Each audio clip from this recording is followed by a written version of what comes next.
ta cũng qua lột cô ta nó như động như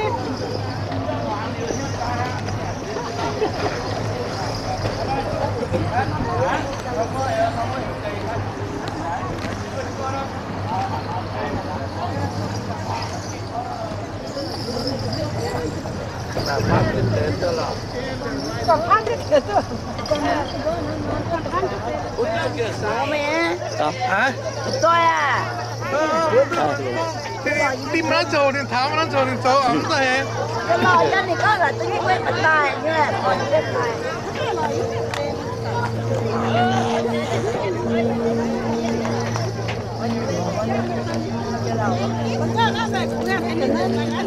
chữ phá miền là chữ trồng vong hiền hay gì buồn à mà miền chữ này nó lắm rồi xóm xóm lắm rồi buồn ta đi với tao là mày chữ bữa đi ta là mà lắm rồi tí là kém mà làm chữ à mà chữ mày một cái ý tao chữ hả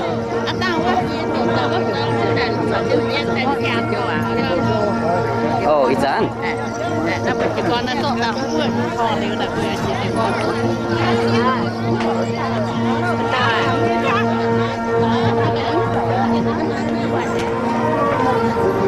ồ con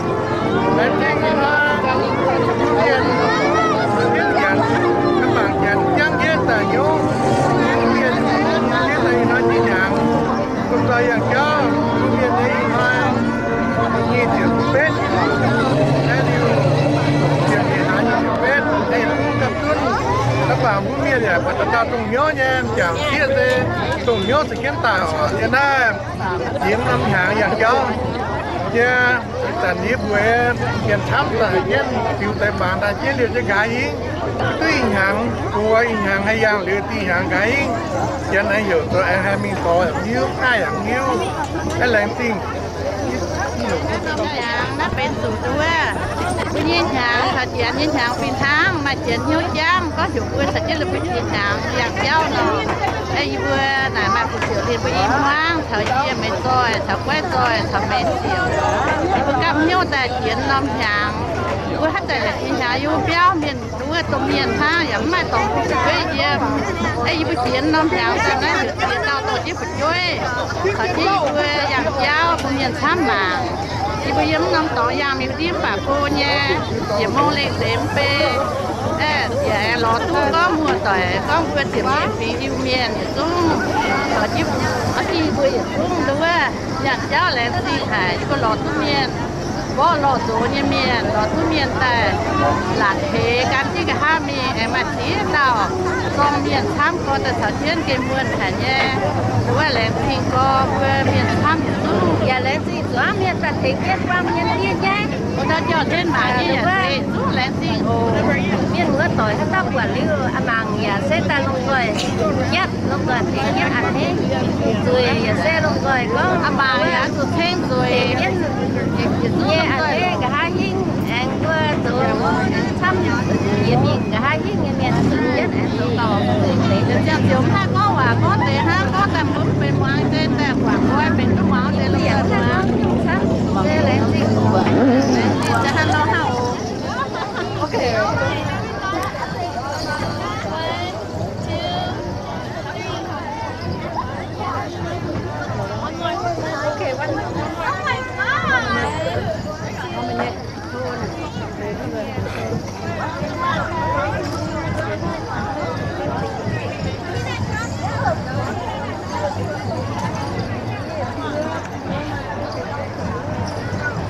Rồi đến cho bằng có đi nè. Giờ ăn tiếp bằng nào nữa rồi.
mấy chiếu là nó nói cho nó có cái tập nó là có đây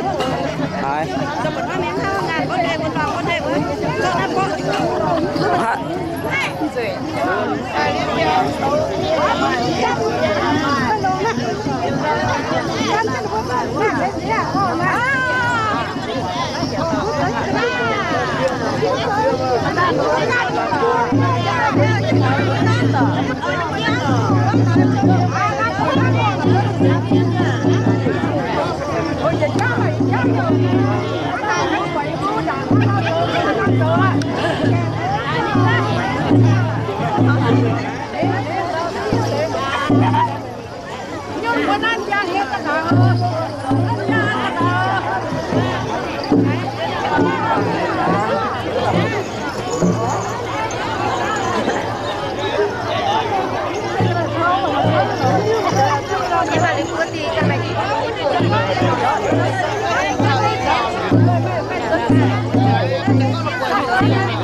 nè có gì à có gì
Cắt thiếu.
That's that big flag.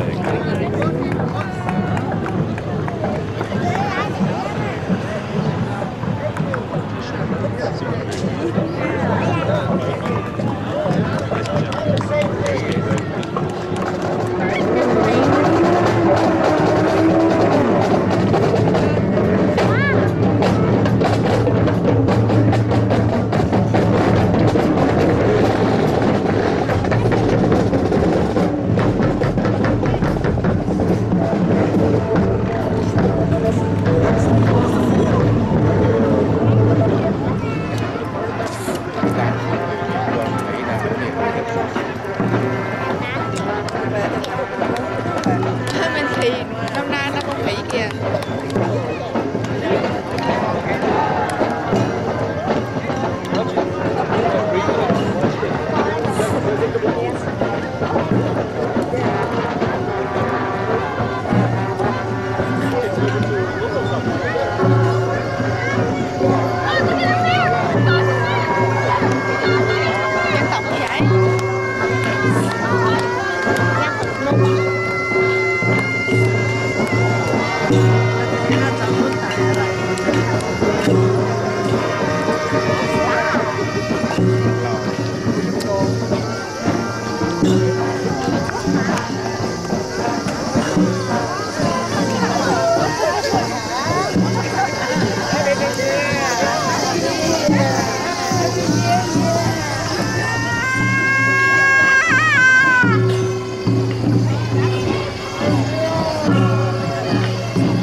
Ủa?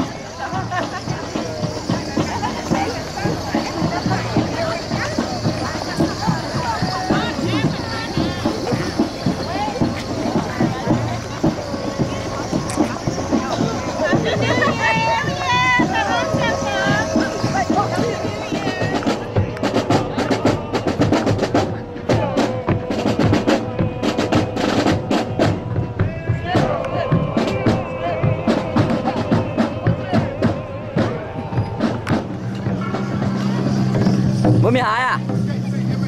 Nhớ buông mình quá.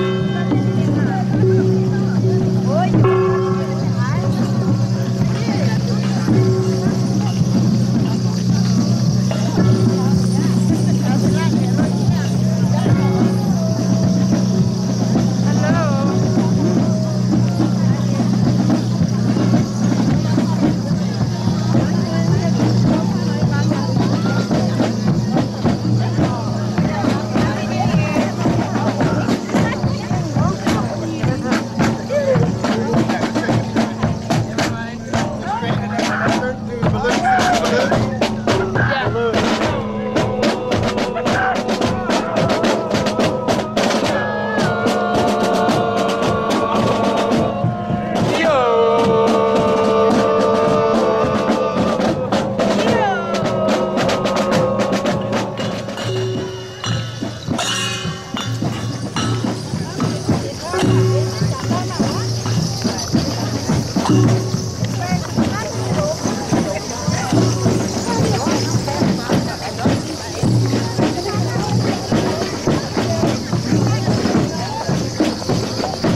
wait for people, maybe open you. Okay. Okay, move.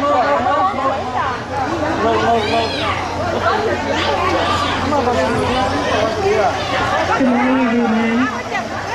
and welcome to the Lunar Flower Fest side of the event. We will officially start.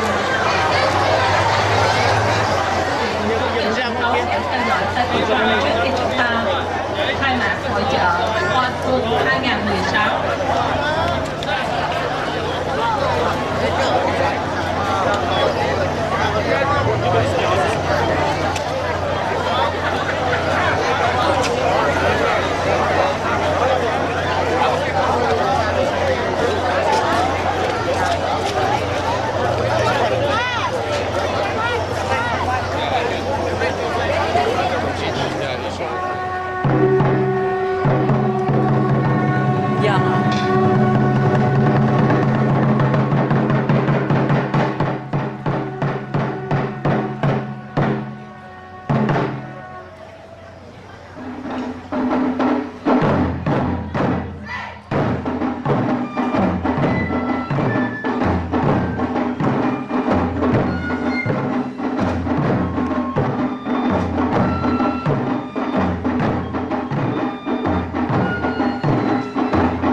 now Troop 136, supported by the zoo troop, holding our United States of America flag. And then welcoming the youth of the Vietnamese community, I'd like to bring in the Vietnamese Republic national flag. Xin mời chúng ta chào đón.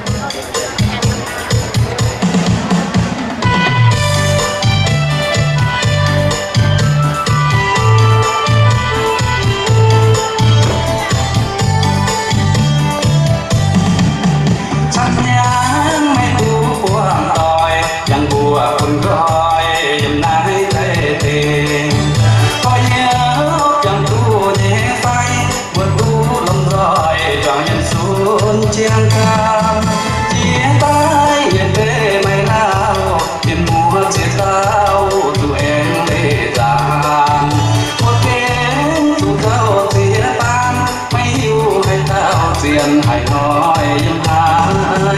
duy phiền này ta hay mua dân hai hay cua cho thiên đà nhật xoáng tâm miền tía ma nhật xoáng tâm miền tía ma ô có yêu sống xiên kính tao dầm lộn phai trong nhang mấy cú quang miền cô bùa trong xiên nói chú hắn tòi tao dân hai ghé khói ghé gai của nhà tôi chút chăng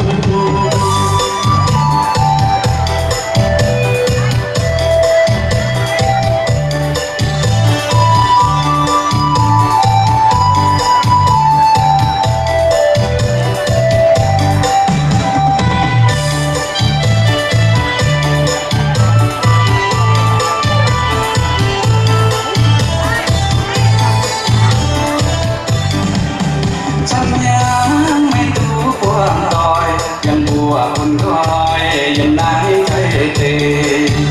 con nhớ chồng tu nhé phai của tu lông rồi đoàn nhân xuống chiêng tham nhé phai nhớ đây mày lao nhân mùa chết tao tụi em để làm mua kén chủ dâu chia ban mấy hiu hay tao tiền hãy hỏi nhân ai duy phiền này ta dân ai thấy cua cho khen đà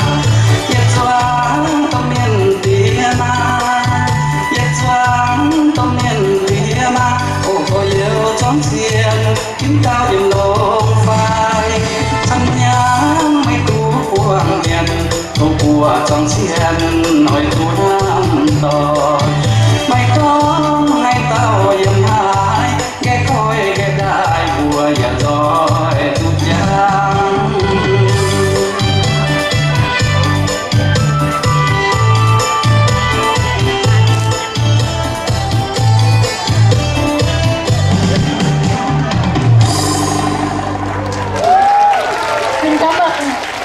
các bạn của cộng đồng Ninh. Thank you very much for the beautiful day.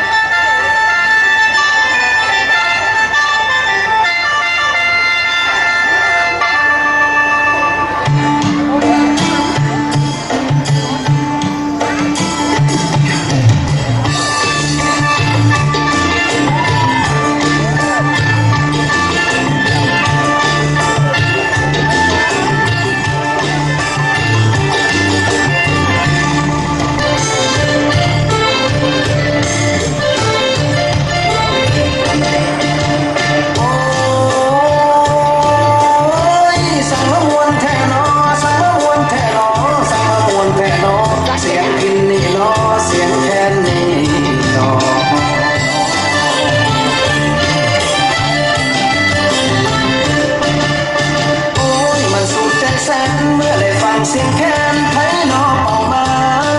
เสียงแคนเป็นสัญญาตอนได้จากมาว่าอย่างลืมลงกรา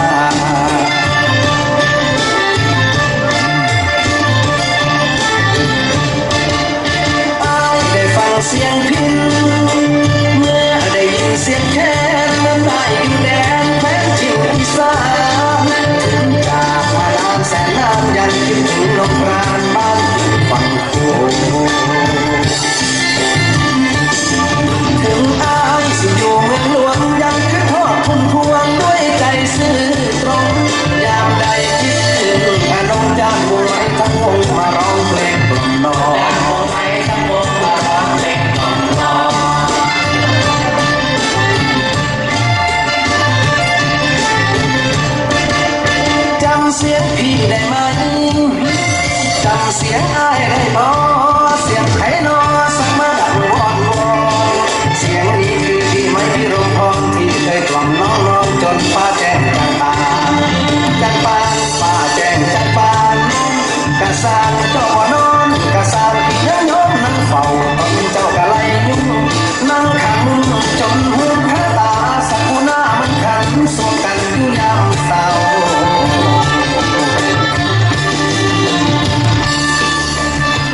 นี้คือพี่ไม้พี่รงทองที่เคยกล่อมน้องนอนจนฟ้าแจ้งจังปาง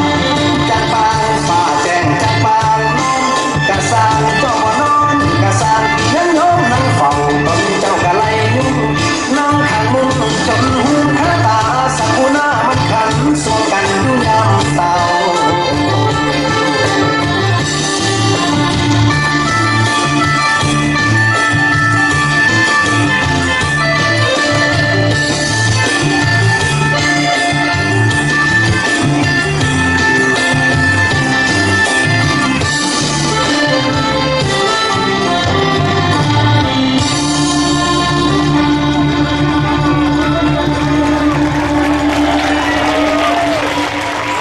Thank you, Miên Community. Và cảm ơn cộng đồng Miên đã trình